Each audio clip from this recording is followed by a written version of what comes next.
But first of all, we should applaud Mr. Mardia for the effort taken to organize this. Can we applaud to him? Even though the Chief Minister is not there here, but we still have the chief of the industry of this non-ferrous metal. So applaud to them also. I should thank Mr. Mardia Metallurgics to have invited me for this particular function. And I think it's very well organized, and I'm sure I wish you a lot of success in future, with this being the maiden event. At the outset, I must really compliment the organizers for excellent arrangements. I'm also really grateful to them for having given me an opportunity to actually share my views on a subject which is in fact very close to my heart, that is growth opportunities and concerns of the corporate industry. First of all, I would like to thank Mr. Mardia for his efforts for organizing this meet so that we can know each other and we can share our thoughts and what we are doing in India.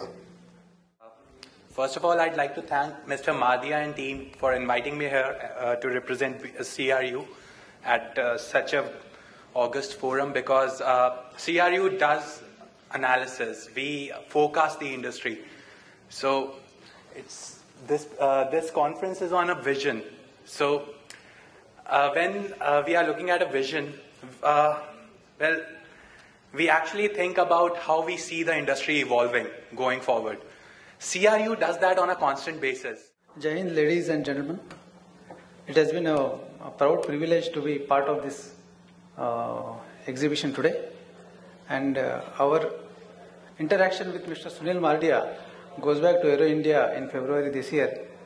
And it has been very creative and imaginative of him to call us the first meet of Metal Access.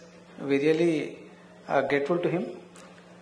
And as far as speakers, since morning, many speakers have covered many topics. But I feel military aviation or civil aviation is not on your radar screen as of now. As a sector I am talking about.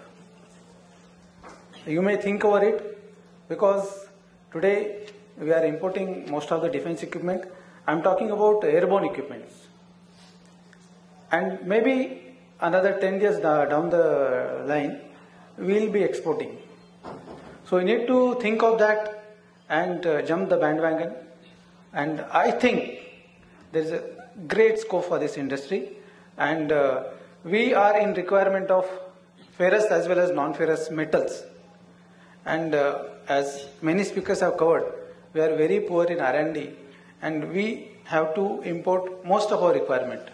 Though Indian Air Force is a maintenance unit and our requirements are very minuscule, but HAL, ISRO or RCI, who are into missile manufacture, their requirements are huge. And if you can contribute or make these metals in India, it will be nothing like that, and will be self-reliant.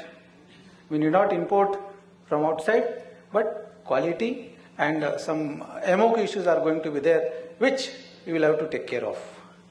I again thank you, all of you, and especially Mr. Sunil Mardia.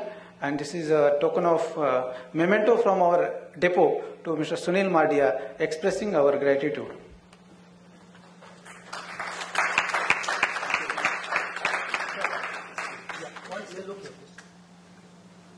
Thank you. Thanks, sir. Very nice.